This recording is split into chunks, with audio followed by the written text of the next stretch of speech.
Hi, girls. Welcome into today's session. We're doing it a little differently. I'm doing my nails. It's more of a girly session. I'm doing my nails, and welcome in. You do what you usually do. I'll do my nails, and let's just have this conversation. We're talking about loneliness and dating. Loneliness, this feeling of emptiness inside, that there's just something missing, that you're craving for something and you don't really know what. And partly in going through the dating process, you're hoping to fill this void that is within. It's a big piece. And I remember reading in the book Boundaries in Dating, the authors there mentioned that looking for someone else to come in and complete you is the wrong reason to go out dating, because you'll never be able to find someone who can fulfill you in that way. There's always be a gap. There's always going to be something missing. And because that was the reason you went out looking for this person and they do not fulfill it, then you blame them. You blame them for not being what you expected them to be. And yet they could never be that. Why? Because what is missing is actually from yourself. You're missing a part of you. You're missing a full connection with your full being. And no one else will be able to give you that. So, to cut a lot of heartache. Again, I've gone through all this. So, to cut the heartache of seeking out from others what can only come from you, let's discuss how to get these things from yourself. How do you become whole? How do you stop avoiding it? Part of the avoidance that I used to go through was to keep busy. Keep always busy, keep always surrounded by a lot of people, have a lot of noise around me, then I wouldn't have to address this thing that is actually gnawing at my heart. And some would say that loneliness comes from moving to a new place, to a new job, to a new city, to whatever it is that's new, a new church. But the reality is that a lot of this movement even could be on account of seeking out this missing piece and never being able to find it. So here we're talking about empowering you to find the missing piece within yourself. Then wherever you are, it doesn't matter if you're in a new environment, in the same old environment, you don't have that gnawing void inside you. So let's get into them. We have 5 steps on what you can do to become whole. The first one is developing a loving relationship with yourself. It's always said, love yourself. And the theory of it makes sense. Some of us know that we don't. Some of us know that we don't love ourselves. Some of us believe that we do. Some of us know that we do. But in developing a relationship with yourself, you date yourself. This person that you want to come and date you, show yourself that you're worthy of the treatment that you want that person to give you. You need to elevate yourself within your own eyes to be worthy of the treatment that you are longing for. Because it's like a hack. It's like fake it till you make it. Because if you do not believe that you're worthy of such treatment and do not even give it to yourself, then that is a message that you send out through your energy to the universe, but also to the people around you. So the people who you do end up dating understand that you're not worth much. And because of that, they treat you in certain ways. And since you already don't believe you're worth anything more than that, you accept it because it's just you. What else could you possibly want for? You should be happy that he's at least there. You're not alone. No. And I will say that actually, being alone, it does not equate to loneliness. That you are alone doesn't mean that you're lonely.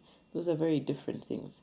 You can be alone with many people. Like I mentioned before, when I was surrounding myself with a lot of people, I was still lonely.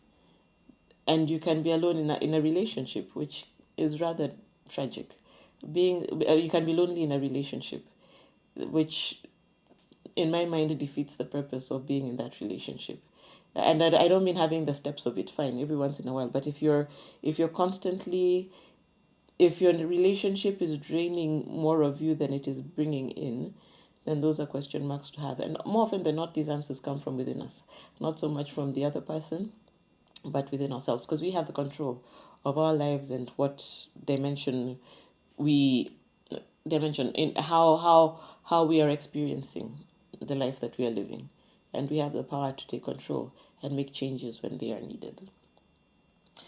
So practice self-love acts and keep a record so you can see that you love you and put an effort into yourself. Fake it till you make it. If you do not believe that you are worthy of a dinner date, take yourself out on a dinner date. Just you. I had this conversation with a group of women who found it so daunting. I have been living this. I came to find that a lot of the activities that I like to do, I wouldn't always find people who are like-minded. So that means that I either not do the activities or then I go by myself. So I did really early on get into the habit of doing things by myself. I'd go wherever, to museums, or even just join groups of people who I don't know who are doing it. So they're going on a hike. I want to go on a hike. I just join them. And it was interesting. It wasn't, for me, it wasn't that daunting. Going out for dinner by myself the first time was, I felt like a fraud. I felt like everyone was there looking at me and wondering, what are you doing? Who does that? Who goes to a place for one? And I used to get really irritated when they say so loudly, one, seat for one. Like, why are you telling the whole world, keep quiet, this is private, keep it quiet? And then in time, because of the practice, I say do it scared. Whenever you're scared of doing something, just do it scared. Sit there, cringe by yourself. Eat the food, go home with your head held down. And then you come to find that no one is interested in you. This setup that is playing in your mind, that you think that everyone is there looking at you and concerned about, oh, what is she doing? What is she wearing? No, everyone's living their own life. And you then feel the safety of occupying the space. You then get to decide that this is space that I get to occupy. And before you know it, you don't even think about it anymore. Now, if someone asks, it's a table for one, I'd just as loudly say yes.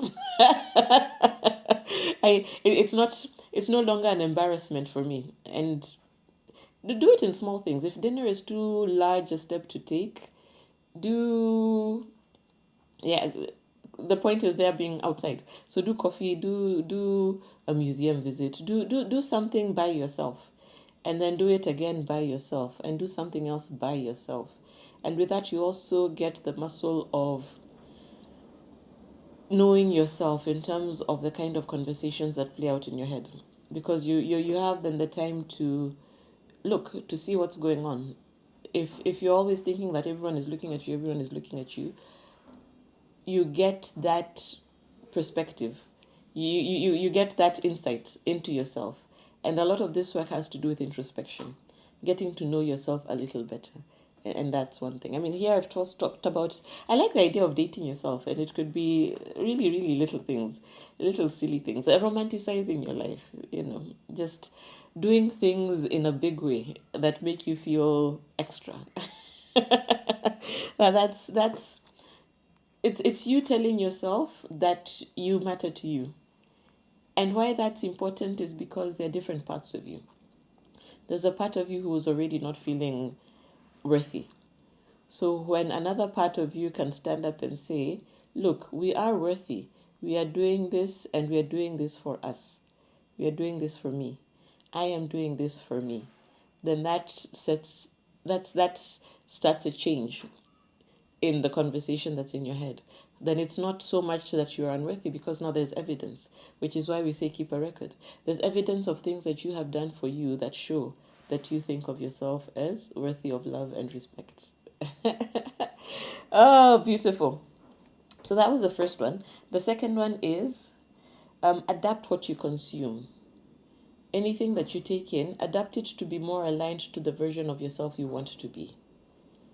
If we go back to the previous example, if the version of yourself is someone who has the confidence to go and sit down at a dinner table in a public restaurant, in a great seating with a lot of people, but you don't feel that you can, then the things you consume, move away from things like pranks. These pranks that are played on people out in public, because then that makes you feel that, no, the outside world is not safe. I can't possibly do that. The big thing that I speak of, and I think is fundamental. Actually, the one for me that is fundamental is the news. I famously don't watch news. Well, famously to the people who know me. The news for me became a source of such negativity. So much negative information coming out all the time. And I found myself, initially I started by weaning myself away from it, and then I just cut it off altogether.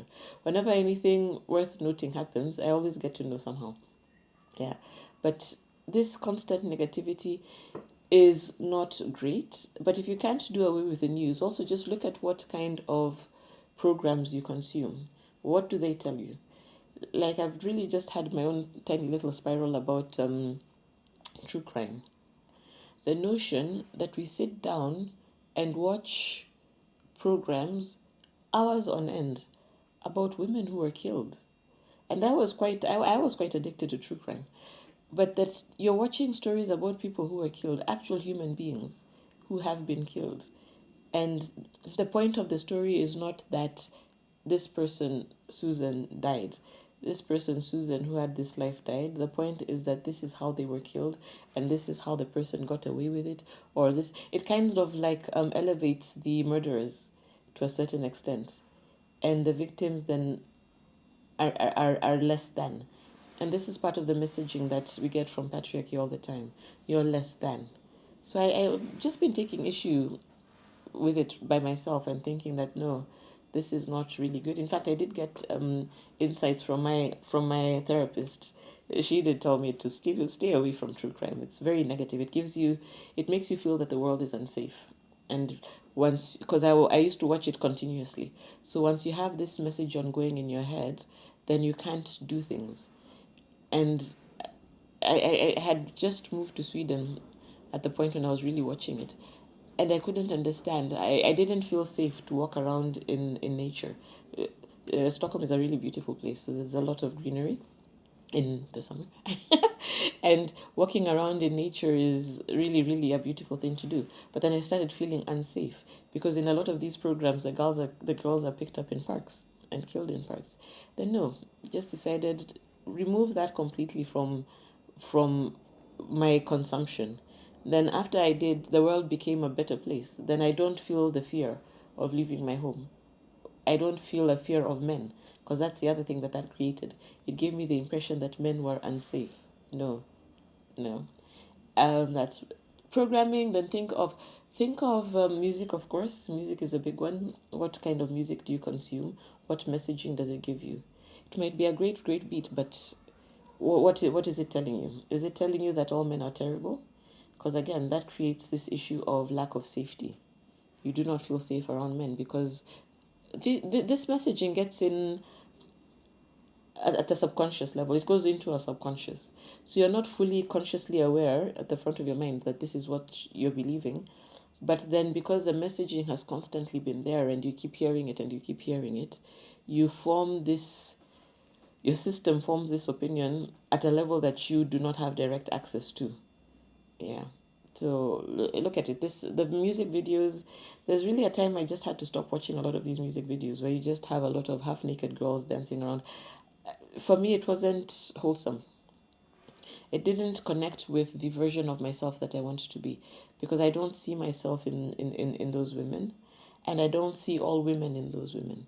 So part of my interest is to elevate women, and being depicted in that way. And I'm not saying that it's wrong for the people who do it, not at all, and it's not even wrong for the people who consume it. But in my purpose, that is not the messaging I want of women. So then that is not what I will consume. So things like that. Food. What are you consuming in terms of food? How does it affect your energy? I had a very recent example of this. I have been doing intermittent fasting for dog years. I can't even remember how long I've been doing it for. And I just stumbled on it by mistake. It's not something that I had really planned on doing. But then I found myself, I found myself in that pattern. I wouldn't eat any day before noon. I wouldn't take anything before noon other than coffee or water. Then a few months ago, my body decided it doesn't want coffee anymore.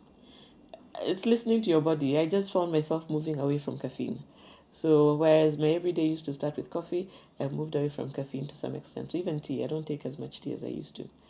And because of that adaptation, I found myself getting hungry in the morning. And I didn't really realize, because I wanted to continue with this fast. It had become like a competition with myself in my head, such that so I'm committed to it. I'm not going to eat. But then I came to realize that the quality of my days wasn't great, because I was spending half of my day very hungry, because I do also get up early, and thinking that I shouldn't do anything about it. So introspection, I called myself into a meeting, or my body called me into a meeting and said, I'm hungry. Why are we starving ourselves? What the hell is going on? And then I had to acknowledge that my commitment to intermittent fasting was not making sense for my system at that time. So these conversations are very important, because then I had to change. One of the things I realized that my body would want in the mornings is fats. So I've recently discovered coconut cream. I used to use it for cooking, but now I use it in my cacao for drinking, and it's quite cool. I like it. So that's something I do. So these hard and fast rules that are in the head, why are they there? Can they change? Who insisted that this is the way the world has to be? Yeah. So friends, of course. Yeah, friends again, the people that you hang around with. You've all heard that the 5 people you hang around with are the ones who you become most like. So who are these people? Look at the people that you're hanging out with most. Do you like them? Do you want to turn out like them? Is that something that's okay with you? And this actually can be in the form of podcasts, what you're consuming. It can be in the form of programming. It makes me think of what's her name, Olivia Pope, and Scandal. That time I really liked. I really love her power, and her I just love a lot about her. So hanging out, consuming that content was for me good to that extent that I truly loved her presence, and I wanted to emulate that. So then she could become one of the 5 people who I'm surrounding myself in that context. So things to look around for. And how this helps is that it's changing because we're talking about how to become whole.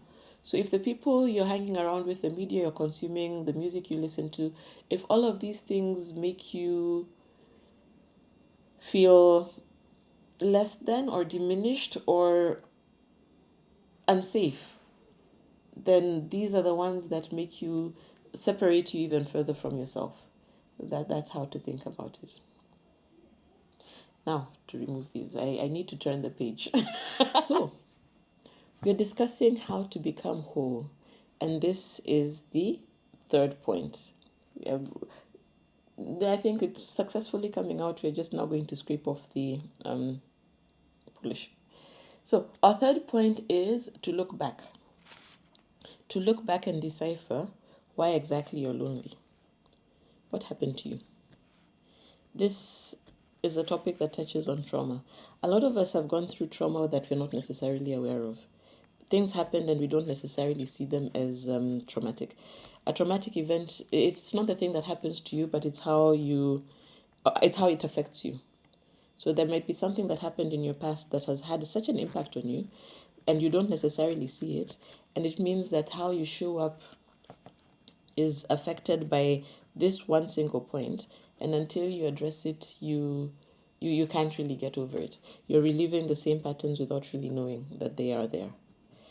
A great way of addressing this is therapy, counseling, seeking third-party help. A lot of people that I have spoken to anyway mention that they're not too keen on talk therapy. Why? Because they feel that it wasn't effective for them. For me, it was very effective. And I think that even the people who I do speak to and who say that manage to find some element of good with talk therapy where you go and speak to a therapist. They manage to find some element of good, but maybe at some point needed a little more. So that is absolutely something to consider. For me, it was a game changer, because the things that I needed to see in my past are things that I truly needed a third party, someone who knows what they're doing, to walk me through the process and to hold a safe space for me to be able to see these things and to be able to start addressing them and figuring out what to do. Other things are, of course, there are a number of other avenues. They call it EFT tapping. There is it EMDR, the one for the eyes? There are a number of things that you can do to help you deal with the feelings that come up with trauma, and I'll let you just look online from that. But there's also a lot of resources. There are a lot of books. The ones that come to mind right now for me are The Body Keeps a Score and What Happened to You. Those are really good resources in terms of being able to look back and see.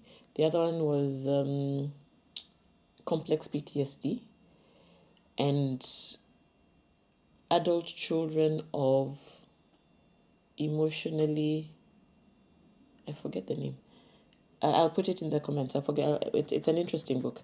So all of these, look for these resources, look for these books, look for things that can help you, especially if you find yourself living through a pattern over and over again, maybe not liking yourself, and you can't really tell why. Having these avenues to peek into your past will let you know. I was reading somewhere recently that your the way your this was Joe Dispenza. Not becoming, no, I forget the name of the book, but what you were saying was that how your brainwaves work is that when you're very, very young, there's before the age of 5, the information that you get in goes directly into your subconscious, so you don't question things because you're not yet analytical. It goes straight into your subconscious and you believe it. So if when you were a child you were told, if when you were 4 you were told you're stupid, then at some level your body believed it. Your system believes it, even though you're not aware of it. That's why you find sometimes people doing really strange things that don't make sense, because it's a belief that they have internally that they cannot get away from, and they might not be aware that they have it. So the example that's coming to my mind now is something I read in, it was Robert Greene's description of Bill Clinton, former President Clinton. And he was saying that, I don't know if it was Robert Greene or someone else, but either way, the description was that this self-sabotage, so the situation with him and Monica Lewinsky when he was in office, this self-sabotage of doing something so extremely inappropriate first, but something that had a career-changing prospect. Because someone would ask, why would you do that? Why would you endanger your career in such a way?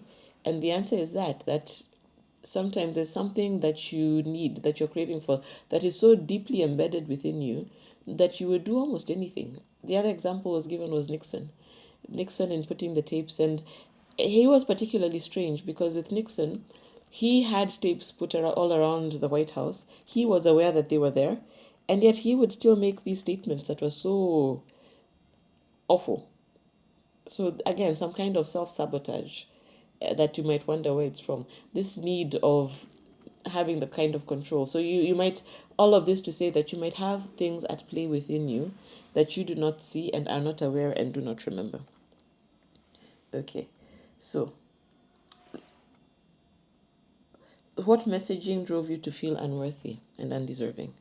Those are the things when you're looking back.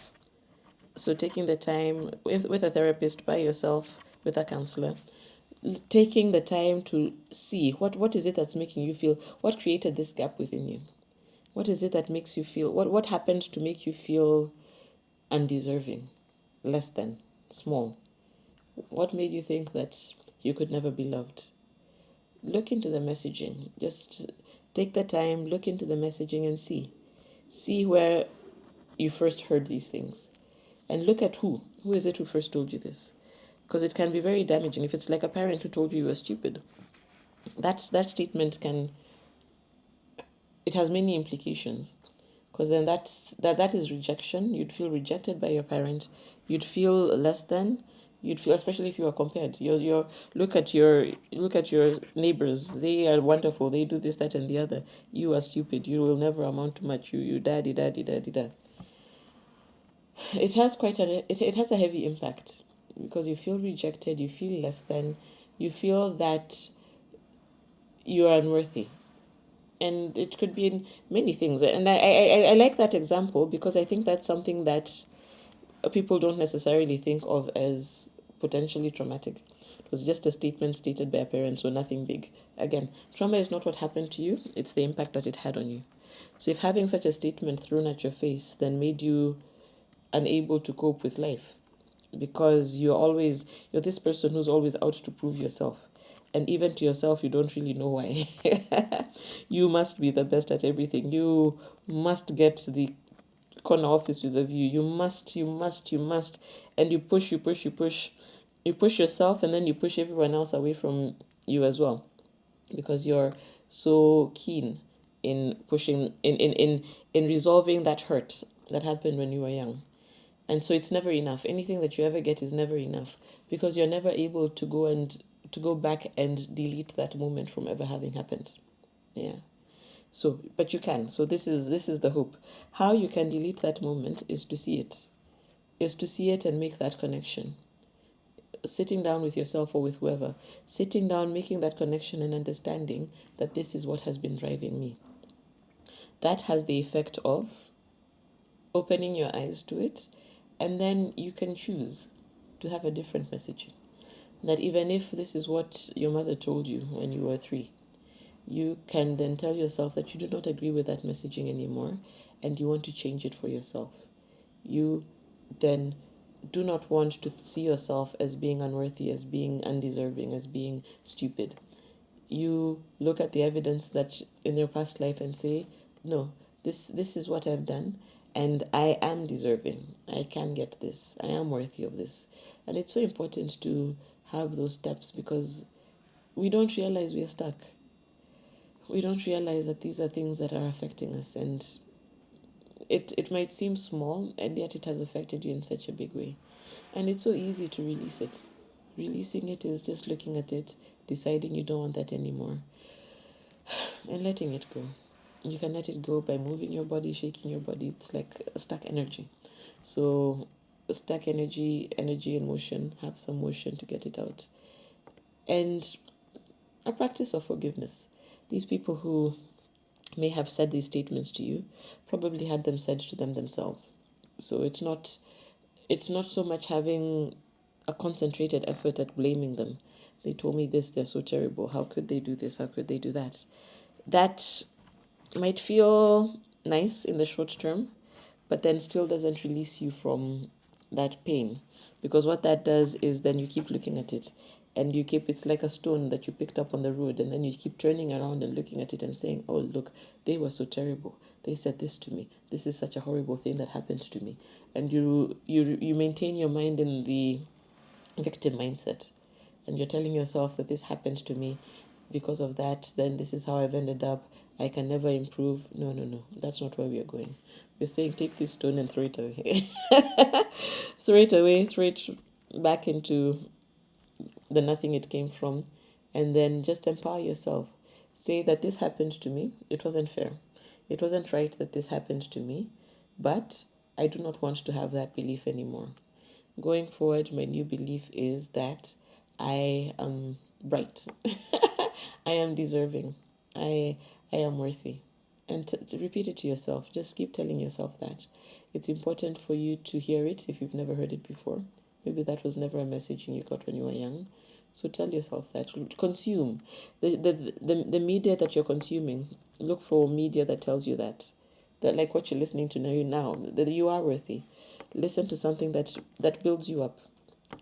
Find avenues, get the books, get the material, find podcasts, find programming that tells you a different story, and just believe it. It's as easy as making the decision. These things seem complicated because especially of the emotional baggage that could be there, but tell yourself, and even if it's a lie initially, you don't believe it, keep telling yourself. Write post-it notes around your home and stick them around that say you are worthy. And whenever you pass by them, feel it. Smile. Have the smile, feel it, and tell yourself, I am worthy. Yes, because you can see the evidence. And look back and see the evidence that shows that you've done great things. Because you have done great things. You might not consider them great because maybe you compare yourself to other people and you think that they've done greater. But just look at your life, whatever it is, anything within your life, anything that you're happy to have, you're grateful for.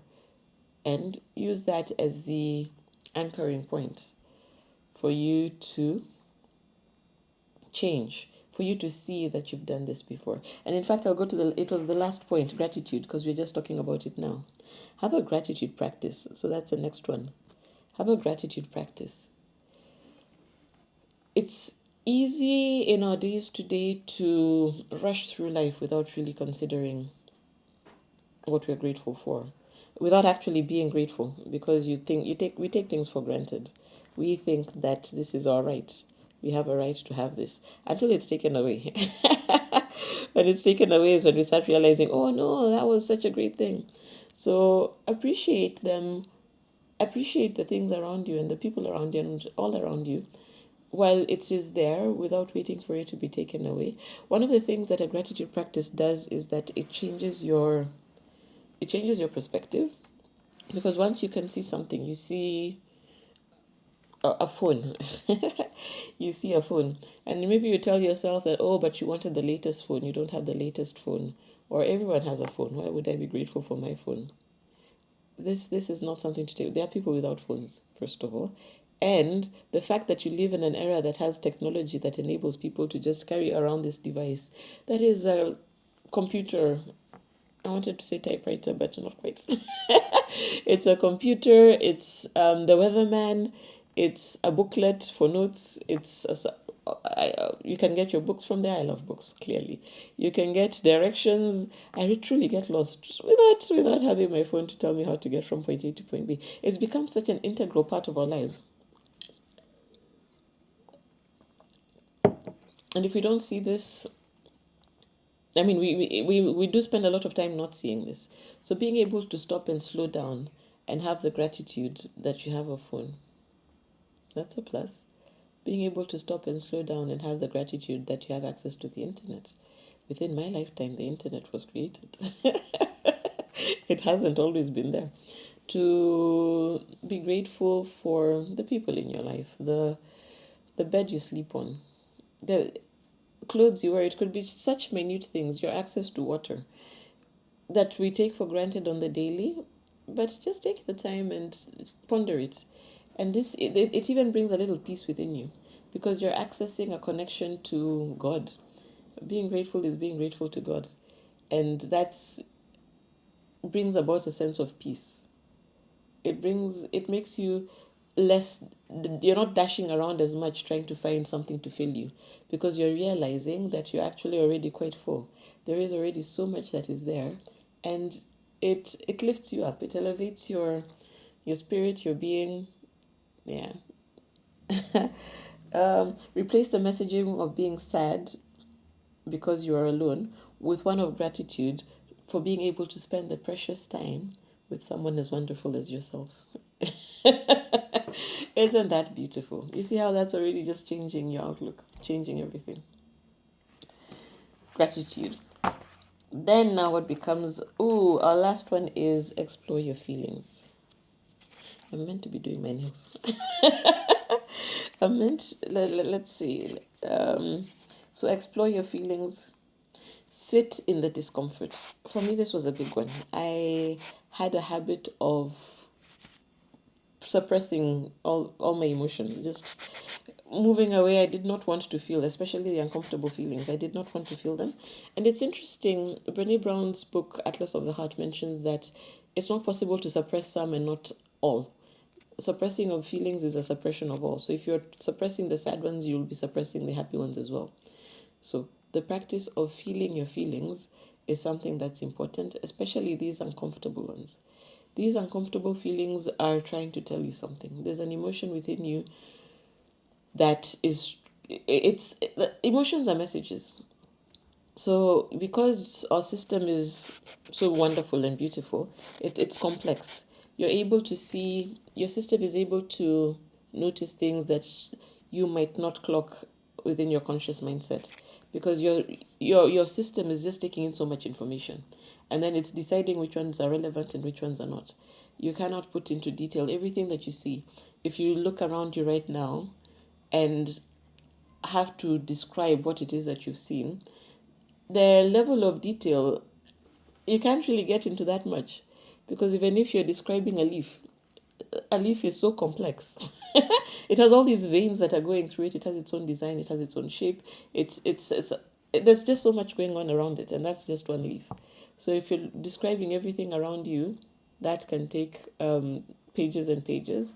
And so what the mind does is that it distills the information that it feels is necessary for you. But even while doing that, what was the point I was on?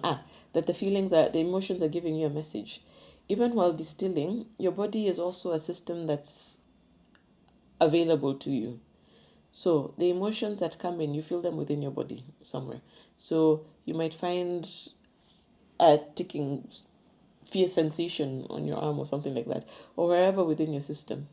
And that is the emotion that it could. Let me give you this example. Maybe you're having a conversation with somebody and they had this microaggression that you did not really clock consciously, but your system clocked it. Your system is aware that this happened. And then you start getting a feeling of uneasiness around this person. You don't know why, because consciously you're not aware. You did not clock the microaggression, but your system tells you this.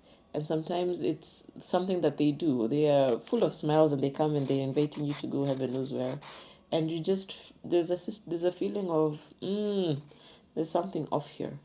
So if you're not used to listening to your body and what it's telling you, you would just have this run through with your mind and ask yourself, is there a reason why I should not do this? And your mind might not be able to give you one. Because your mind is, the information that was distilled did not include that microaggression. So you'll go with it and then you'll find that this is the person who eventually steals your husband. I have that example because it's an example I picked up in a book. Dr. Phil. Dr. Phil wrote a book on baiters. I forget the name of the book. And that's the example he gave, that I think it's something that actually happened. So it was someone's best friend who used to come over, and at some point she and her best friend and her husband started having an affair. And she was completely unaware throughout. So part of the point was this, that these people, you might get a feeling, and the reason it's important to listen to your feelings is that it's clocking information that you might not be aware of. Yeah. But that's quite a separate point. We were going to emotions, sitting in discomfort when you have feelings and sitting in them and letting them be, because emotions don't really sit very long. It's energy in motion, it's going away. So sitting in it gives you information that if it's these emotions that we've been trained to think of as bad, like anger, you might have some anger. And because you've been taught that anger is wrong, you suppress it. You do not want to feel it. And yet, if you let yourself just feel the anger, it doesn't really last long if you allow yourself to sit in the discomfort. And it can open the avenue to, or it should open the avenue to, what are you angry at? Because then that's what you contemplate. Where is the anger coming from? And you might find that it was someone who stepped on your boundary. You created a boundary and this person stepped on it, and you feel wronged. So that is what your body is telling you. You are feeling wronged. Yet at a conscious level, you might not be aware of it. So sitting within it helps you see what these messages are that are coming to you. Then in such a situation, you can then go to this person and say, have that conversation about this is what has happened. And you can decide, this is a boundary that you'll not allow to be pushed. You can have a conversation with them. You can determine how to deal with it. But without the information that comes from sitting with the emotion, you would not be aware of it. Let's see what else is here. Emotions need to exit, and that is often through acknowledgement, then movement. Go for a walk and allow your feelings to rise. Observe them, query them, get the message they're there to give you, and then release them. I like that I wrote that, because that is something I'd always see in books, how you observe your feelings, and truly, I did not understand what that meant. It seemed like a good idea, but then I didn't have a practical example of what it was. I got one just this week. What happened was I got some feedback, and I I appreciated it. It was good feedback to get. But my ego wasn't happy. my ego my ego wasn't happy because it felt that no,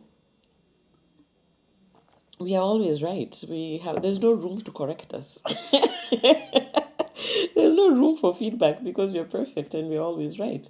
And I realized that there's a part of me that did not agree with my ego. There's a part of me that the higher and a more elevated part of me that could see that my ego is just being my ego. That we let our parts be. This is from Michael A. Singer. You let your parts be, and he says that it's because you created them the way they are. You created the space that is your ego now. And because of that, you can't really shut it down. The messaging kept coming back every once in a while. So I knew at some level that I was very happy with this feedback and it's something that I was going to do something with. But at another level, there was just this conversation going on in my mind of, how dare they? How could they say that? We are perfect. And that is when I understood what they meant by observing. Michael A. Singer mentions it quite a lot. Observing means that I would take note that there is a part of me that is unhappy at having been corrected. And I wouldn't then shout at it. I wouldn't then tell it to change. I wouldn't then tell it to stop thinking the way it's thinking. I let it be. But then I noticed when these thoughts come up, because then they were thoughts, they were not feelings. It was just thoughts in my head of how could they, how dare they. And I just sat back and let the thoughts run their course. And then I realized that what I am doing is observing. I am observing myself being, because this is subconscious. Otherwise put, this would be something that's just going on. I would be sitting in the space of my ego and being the one having those thoughts. But now I removed myself. I moved myself further inwards towards me, towards my higher self. And then I could observe and I could hold space for my ego. Because that's what I did. I told my ego, it's okay. I appreciate that you feel this way and I'll let you vent away. And I came to realize that it didn't really last very long. Once I gave my ego that space, I would just notice when it goes off on the tangent. I'd continue living my life and doing what I was doing. And eventually, not even eventually, it took a fairly short amount of time for it to quiet down. Yeah. And I finally felt, I felt like a student who has passed a class, because it's one thing to read these things, it's another thing to practice them. Putting them into practice is when you know that you're really advancing. And so I was just proud of me. I was proud of my ego. I told my ego, thank you. I told my higher self, thank you. All these conversations that I keep having within myself are useful, and they're part of the messaging of why I don't really feel lonely. There's, first of all, so much going on. But then I've been building into this piece of me that had gone away. This piece of me that I had lost contact with. And in doing that, then I've become such a more wholesome person. Then I'm not looking for someone to come in and fix something that is broken. I'm not broken. You're not broken. You're not broken at all. You have what it takes within you to be able to have a peaceful existence by yourself. You don't have to be by yourself. You can have other people around you. You can even already be in a relationship, but it's important for you to have this connection to yourself. It grounds you. It means that you are not so much seeking other people's validation. You're not seeking other people's input as much, because you have a connection to your divine, to your strength, a connection to you, a connection to more. And that is a really, really, really good place to be. I appreciate you keeping me company. We didn't get as far as starting to put the polish. But I do appreciate you. I appreciate you spending time with me. The book is out, Date Like Cleopatra, The Good Girl Flips a Script, where we do talk about all of these issues, actually. The book is about, even though the book is about dating, a lot of it is about the self and self-confidence, self-love, self-growth, self-fulfillment. I also have a course on ShiroNdune.com that is called Finding Me, which is precisely about this topic. And it has loads of exercises for you to do to get back in touch with you.